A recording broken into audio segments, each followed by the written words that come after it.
ভারতে বসে যারা, ভারতের কোলে বসে যারা, মোদির আশ্রয়ে বসে যারা বাংলাদেশ নিয়ে কথা বলে, এরা মোদির মতোই বাংলাদেশের দুশ্মন, বাংলাদেশের শত্রু। এদের পাওয়া হলো বুলডোজার, এদের উপযুক্ত পাওয়া বুলডোজার। এদের জন্য আযাবুল বুলডোজার, লাইলাতুল বুলডোজার আল্লাহর কাছে বরাদ্দ হয়েছে। আলহামদুলিল্লাহ, আমরা খুব খুশি আল্লাহর আযাবের উপরে। দুষ্টের দমন, শিষ্টের পালন, এটি সুন্নাতুল্লাহ, আল্লাহর নিয়ম। প্রিয় ভাইরা, 3 নম্বর বিষয় হলো কিছু কিছু নেতাদের কথা শুনি, এই নেতারাও বিজ্ঞাপন। এই নেতা কিছু কিছু নেতা আছে মির্জাফর, জগৎ শেখ, এরা ভারতের দালাল, দালালদের মতো কথা বলে। যেই ফ্যাসিবাদ আল্লাহ বিতাড়িত করেছেন, মানুষ করে নাই, আল্লাহ নিজে বিতাড়িত করেছেন। কোন সাহসে সেই ফ্যাসিবাদী আধিপত্যবাদী সাম্রাজ্যবাদীকে আবার ফেরত আনার কথা তারা বাংলাদেশে বলছে? আল্লাহ তাআলা তার একটা জবাব দিয়েছেন যে স্টপ, এই কথা বলো না, তাহলে তোদের পরিণতি ওদের মতো আমি করে দেব। একই পরিণতি হবে। ফাতাবিরু ইয়া উলিল আবসার, চক্ষু বলনা, উপদেশ গ্রহণ করো। অতীত ক্রিমিনালদের, অতীত জালিমদের, অতীত ফ্যাসিবাদী আধিপত্যবাদীদের যে পরিণতি হয়েছে, সেই পথে তোমরা হাঁটবে, তোমাদেরও একই পরিণতি করে দেব। وقد خلت من قبلهم المثلات, তোমাদের আগেই তো, কিছুদিন আগেই তো শাস্তির এক্সাম্পল, উদাহরণ, সাদা ভোগ করে কিভাবে বিদায় হয়েছে চোখের সামনে তো দেখলাম। যেই অপরাধে ওরা ধ্বংস হয়েছে, সেই অপরাধের কথা কোন লোভে, কোন ফাঁদে পড়ে আবার তোমাদের মুখ দিয়ে আমরা শুনছি। নিশ্চয়ই তোমরা দালাল সেজেছ আরেকটা।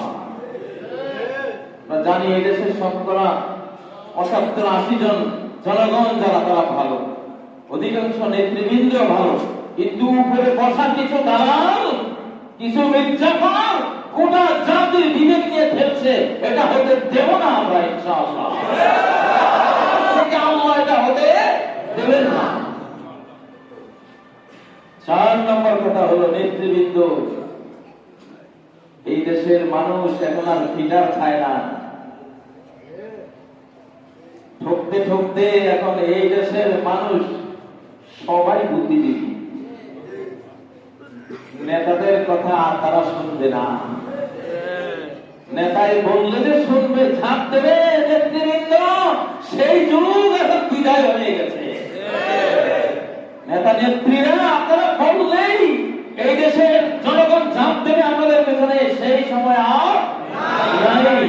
ঝাঁপ দেবে না, ঝাঁপ দেবে না, তার কথায় ঝাঁপ দেবে যার কথা তারা দেখবে নিখাত সত্য, নিখুঁত আল্লাহ প্রেম, নিখুঁত দেশ প্রেম, নিখুঁত বাংলাদেশের প্রেম যার ভিতরে আছে, তাদের কথাই জনগণ ঝাঁপ দেবে। নেতৃবৃন্দ যদি নেতৃত্ব ধরে রাখতে চান, আল্লাহর ভাষা বুঝুন, সৃষ্টিকর্তার ভাষা বুঝুন, যুগের ভাষা বুঝুন, পরিবর্তিত যুগের পরিবর্তিত আবহাওয়া বুঝুন, বাংলাদেশের মানুষকে বুঝুন। কোন ভারতীয় দালাল, ভারতের বন্ধু এই বাংলাদেশে অ্যাকসেপ্টেবল আর হবে না। সেই যুগ খতম, সেই যুগ শেষ। এখন আল্লাহ বন্ধুদের যুগ এই দেশ। যারা বাংলাদেশ বন্ধু, বাংলাদেশের বন্ধু, তাদের যুগ এখন ইনশাআল্লাহ। এই জন্যই বাংলাদেশের রাজনীতিতে তারাই এখন সফল হবে যারা বাংলাদেশি, অর্থাৎ বাংলাদেশ বন্ধু, যারা ভারতীয় না, ভারত বন্ধু না। ভারতের বন্ধুত্ব করে বাংলাদেশে আপনি বাংলাদেশিদের মন পাবেন, অসম্ভব কথা। আপনার কথার মার পেশ, আপনাদের কথার ঘোর, জিলেবির পেশ, এগুলি আমাদের কাছে এখন ক্লিয়ার। আলহামদুলিল্লাহ। ওয়ালাতারিফান্নাহুম ফি লাহনিল কওল, কথার টোনে তুমি অবশ্যই কসম করে বলছি তারা চিনবা এটা মুনাফিক না দেশপ্রেমিক না মুখলেস। কথার পেছে বুঝা যাবে, কথার টোনে তুমি বুঝবা। সূরা মুহাম্মাদের মধ্যে আল্লাহ নিজে বলেছেন ওয়ালা তারিফান্নাহুম ফি লাহনিল কওল, কথার ডিজাইন, কথার ভঙ্গিমা, কথার লবলাহাজা, কথার যে স্টাইল, সেই স্টাইল থেকে এর ভিতরে কি বাংলাদেশ প্রেম না ভারত প্রেম এটা ক্লিয়ার হয়ে যায়। এখন আর বাংলাদেশিরা পিঠার খায় না, আলহামদুলিল্লাহ। তাহলে সামনে ওরা আবারও আক্রমণ করবে আমাদেরকে, কারণ ওদের মন বলতে এখন শুধু প্লাস্টিক, ওদের এই সিনার ভিতরে প্লাস্টিক, এর মধ্যে কোনো অনুভূতি নাই। ওদের সাথে কথা বললে আপনারা বুঝবেন যে কতটা এরা plastic man, robot, robot man, robot. এই ফ্যাসিবাদী নেত্রী যাওয়ার সময় বলে গেছে, কি বলে গেছে? আল্লাহ এত জুলুম সহ্য করবে না।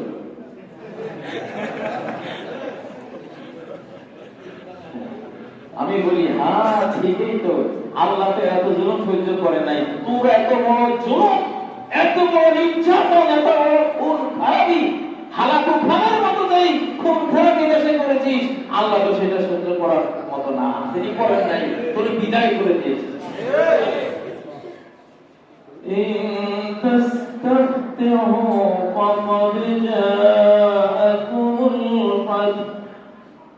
আবু জাহেল কাবা শরীফে যাই কয়, হে আল্লাহ, আমি হক না মুহাম্মদ হক, তুমি ফয়সালা করে দাও,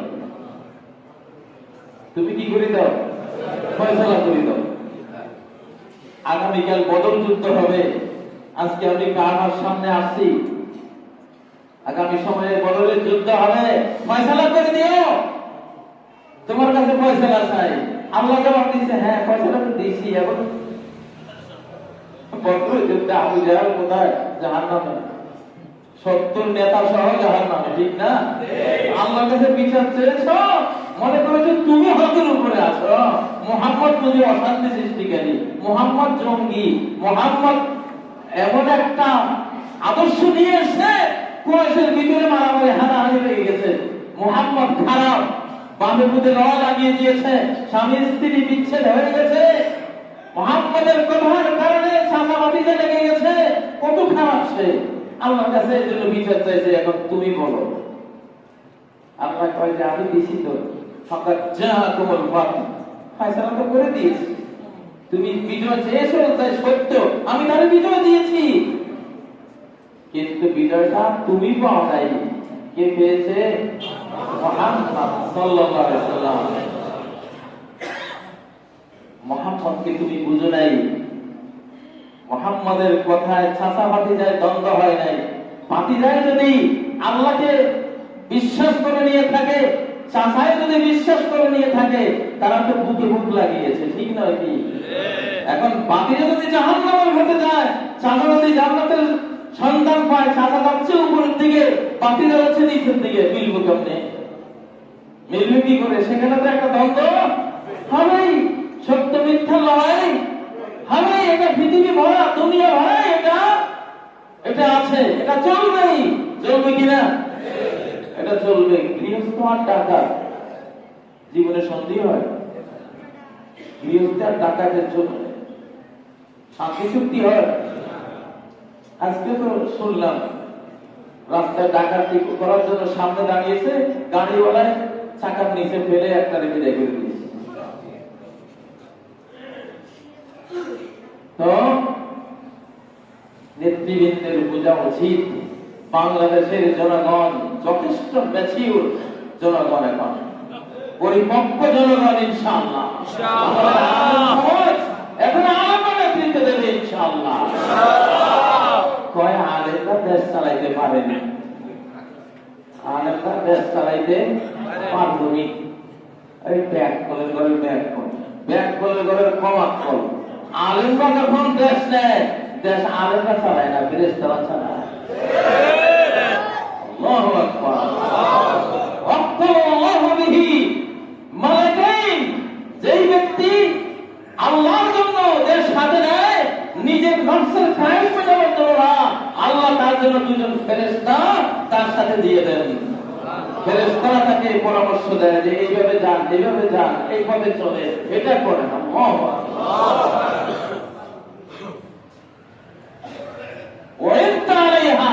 তুমি যদি নিজের জন্য কর্তৃত্ব নেতৃত্ব চাও নাই, আল্লাহর জন্য চেয়েছ, আল্লাহর দিন, আল্লাহর হুকুম আহকাম জমিনে প্রতিষ্ঠিত করার জন্য চেয়েছ, তোমাকে আল্লাহর পক্ষ থেকে সাহায্য করা হবে। সাহায্যকারী ফেরেশতা, ফেরেশতা মন্ত্রী, ফেরেশতা মন্ত্রণাদাতা, পরামর্শ ফেরেশতা তোমার সাথে থাকবে। তারা থাকবে, তাদের দ্বারা তুমি গাইড লাইন পেয়ে যাবে। সুবহানাল্লাহ। আফগানিস্তানের মোল্লারা এমন রাষ্ট্র এখন চালাইতেছে, সারা পৃথিবী তাদের সাথে ব্যবসা করার জন্য পাগল করা। সারা পৃথিবী তাদেরকে মডেল মনে করতেছে, কিন্তু কয় না, কইলে নিজেদের বেইমানি ফাঁসিকি ফাঁসিকি করার মাঠটা বেদখল হয়ে যেতে পারে। মোল্লাদের সারা বিশ্বের মোল্লারা উৎসাহিত হয়ে গোটা পৃথিবী দখল করে নেবে। তোরা বলিস আর না বলিস, যখন আমরা করবোই, এখন আর উপায় নাই, তখন আমরা করবোই, তখন আল্লাহ করে দিবেন। কে করে দেবেন? আল্লাহ করে দিবেন। আল্লাহ নির্দেশ নেমে এসেছে। অতএব নেতৃবৃন্দ তীরের মতো সোজা হয়ে যান। তিনটা গুণ লাগবে, আমি আগে থেকে বলছি। এই জটিল কুটিল বাংলাদেশকে নেতৃত্ব তারা দিতে পারবে, তিনটা গুণ যার মধ্যে আছে। কয়টা? তিনটা। এক নাম্বার, ইসলামিক হতে হবে, ধর্মপ্রাণ ইসলামিক। এই দেশ ধর্মপ্রাণ মানুষের দেশ। একটা ওয়াজ মাহফিলে 25 লক্ষ লোক আসে, এটা পৃথিবীর ইতিহাসে নাই, পৃথিবীর কোন মুসলিম রাষ্ট্রেও নাই, বাংলাদেশে আছে। ধর্মপ্রাণ আমরা, আমাদের প্রাণ আনছান করে ওঠে, প্রাণ করে আনছান, কি মধুর সে আজান, আল্লাহু আকবার। এই দেশেরই কবিতা। সেজন্য ইসলামিক হতে হবে। রাজনীতি এই যুগে করতে হলে, 5ই আগস্টের পর থেকে রাজনীতি করতে হলে যে তিনটা গুণ অপরিহার্য। এক নাম্বার, ইসলামিক অর্থাৎ ধর্মপ্রাণ হতে হবে, আল্লাহর বন্ধু হতে হবে, রাসূল বন্ধু হতে হবে, রাসূলের প্রেমিক হতে হবে, কোরআনের বন্ধু হতে হবে। কারণ এই দেশ কদরের রাত্রে এই দেশের জন্ম। 1947-এর 14 আগস্ট ওই রাতটা ছিল কদরের রাত। যে রাত এই মানচিত্রের জন্ম হয়েছে, কোরআন নাযিলের রাতে এই মানচিত্রের জন্ম হয়েছে। অতএব রাজনীতি যারা করতে চাও, কোরআন বুকে নাও, কোরআনের ভালোবাসা অন্তরে নাও। 2 নম্বর যেটা লাগবে, বাংলাদেশী হইতে হবে, ভারতীয় হইতে হবে না।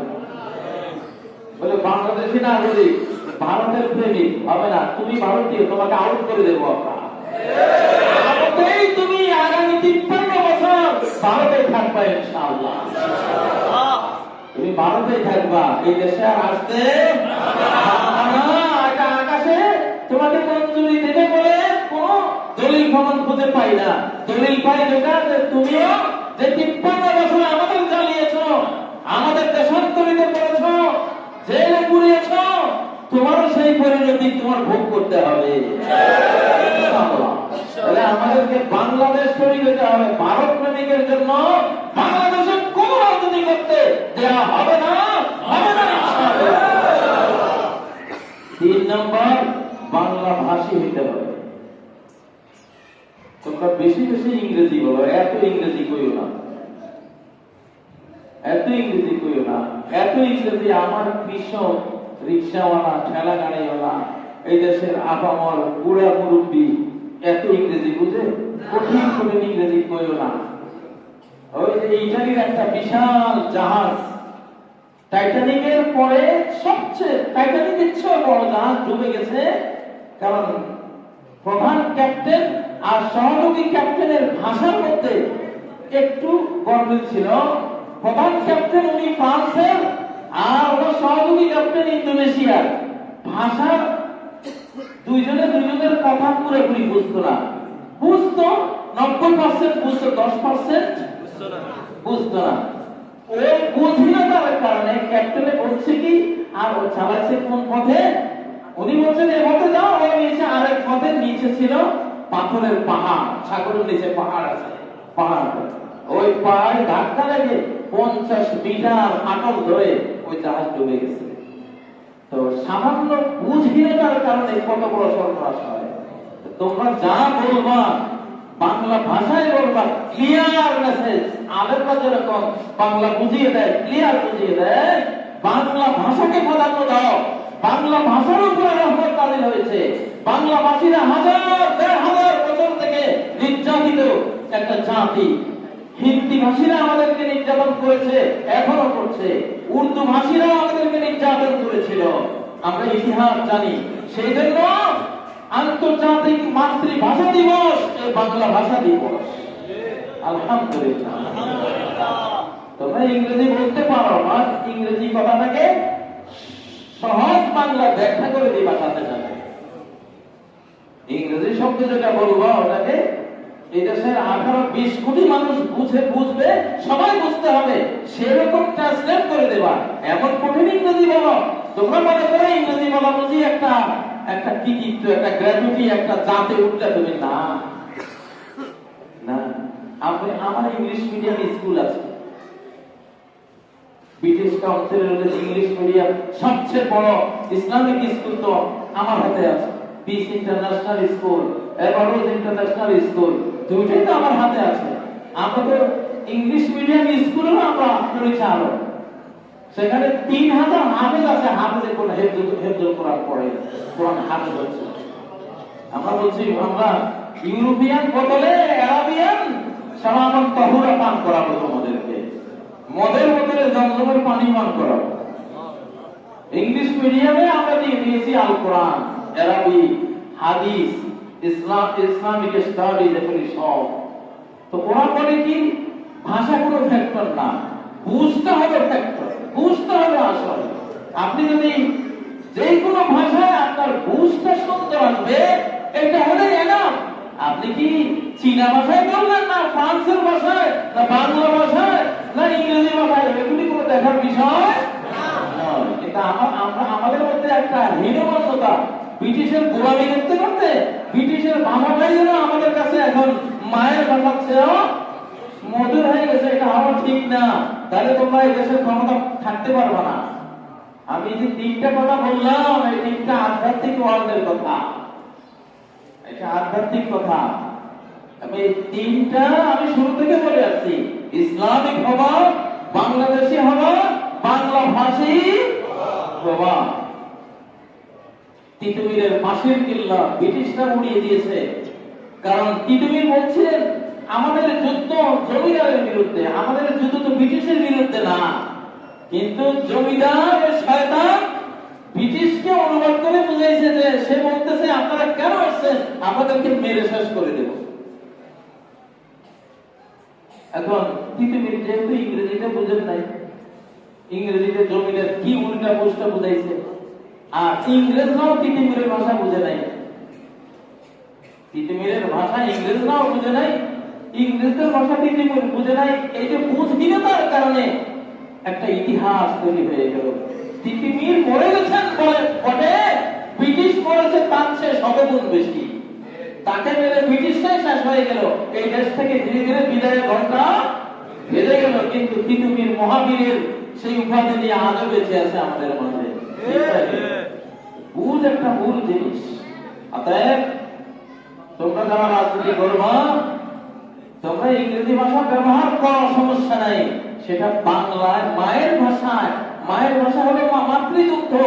মাতৃদুগ্ধ ছাড়া শিশুর জীবন কখনো নিরোগ হয় না, প্রতিভাবান হয় না, সুস্বাস্থ্যবান হয় না। আল্লাহ তাআলা সব নবী রাসূলকে জন্য মায়ের ভাষায় প্রেরণ করেছে। মায়ের, তোমরা মায়ের ভাষায় তোমরা কি বলছো, ইংরেজিতে কি বলেছো, মায়ের ভাষায় বুঝিয়ে দেবা, তাহলে তোমাদের রাজনীতিটা পারফেক্ট হবে, তোমরা সফল হবা। যাই হোক, আজকে কয়টা কথা বললাম, আল্লাহ তাআলা আমাদের বাংলাদেশের নতুন নবীন প্রবীণ প্রজন্মকে এই কথাগুলো শোনার, কোরআনের এই কথাগুলো বোঝার তৌফিক দান করুন। আকুলু কওলি হাযা ওয়া আস্তাগফিরুল্লাহ লি ওয়া লাকুম ফাস্তাগফিরুহু ওয়া তুবু ইলাইহি ইন্নাহু হুয়াল গফুরুর রহিম।